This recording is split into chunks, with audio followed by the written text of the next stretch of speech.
Hindi pa kakain?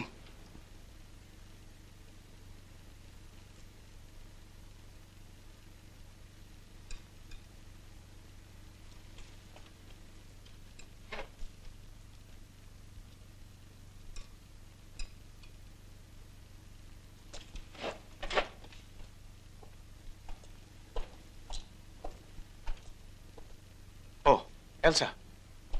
Ano na naman ba yan? What's wrong? Dapat nandito siya sa atin, araw-araw sa tabi ko. Hindi ko siya pababayaan. Hindi siya mawawala. I can take care of him. Elsa. Sayang siya kay Rosita. Kilala mo naman yung babaeng yun. She has no time for him. Sa sarili niya lang, kulang pa. Elsa, please. Hindi niya maibibigay kay Adrian ang maibibigay natin. The boy needs a family. He needs a... Ano ba ang pinagsasabi mo, ha? Hindi mo ba nakikita? Wala ka bang nararamdaman?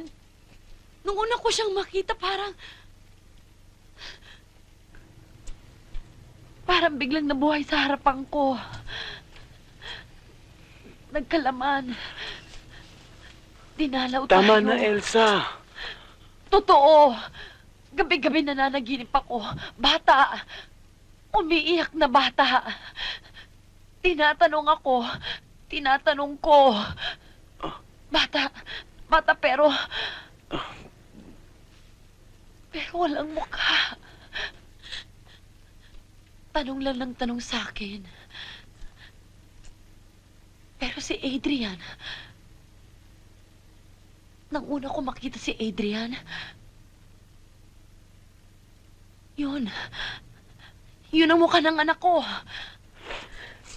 Yun ang mukha ng anak natin. Andy, malakas ang kutob ko na anak ko si Adrian. Elsa. Anak natin. Elsa! Anak natin. Elsa! Hindi natin anak si Adrian. Patay na ang anak natin. Hindi na tayo magkakaanak.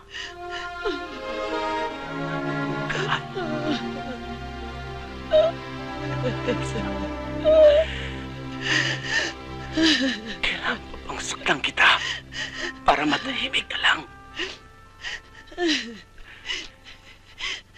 Kapag nasundan siya rito ng mga tauhan ni Mayor, papapahamak tayo lahat!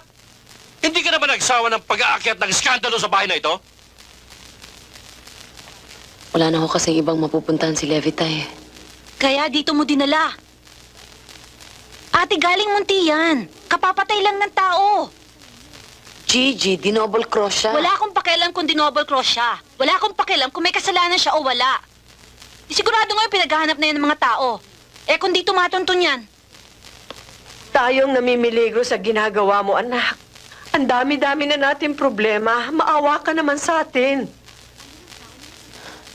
Hayaan niyo, Inay. Bukas na bukas, ihanap ko ng malilipatan si Levi. Eh bakit ipagpapabukas mo pa? Eh di ngayon na.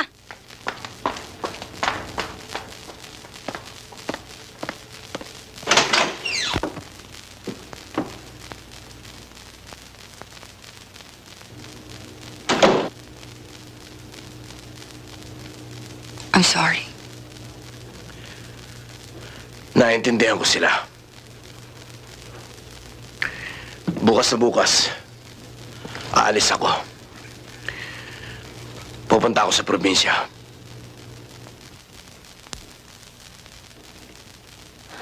Makikipagtuos ako kay Edmundo.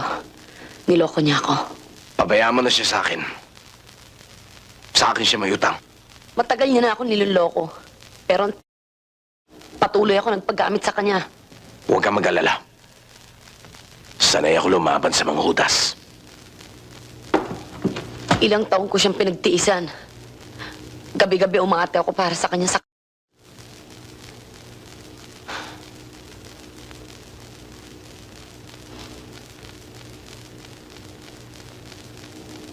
Ikaw, Levi. Magmula na maghiwalay tayo. Nagkaroon ka naman ng iba. Ibang minahal. Ibang babae. Oo. Marami.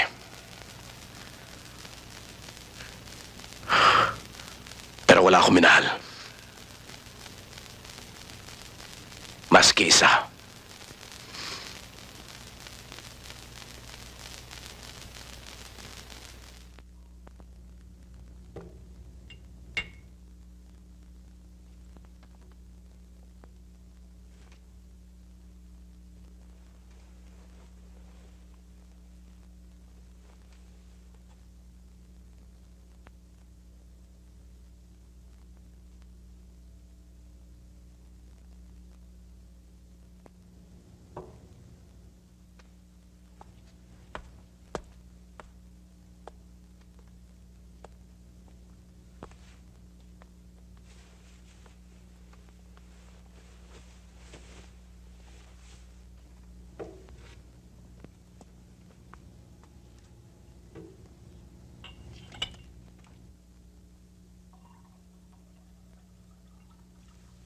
Alam mo, darling, galing ako kay Dayan kahapon eh.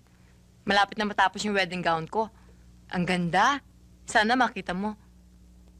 Kaya lang, malas daw yung nakikita ng groom ang gown bago ikasal.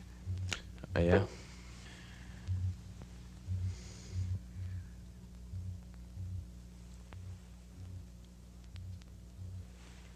Tumawag na rin ako sa printing press. Ready na raw ang mga wedding invitations natin. Good. Well, I have to go. Darling,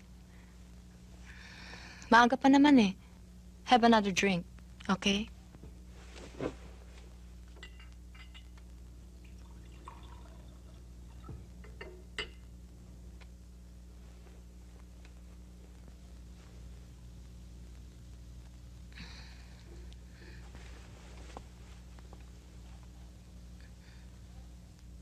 Napaka-transparent mo, Eric.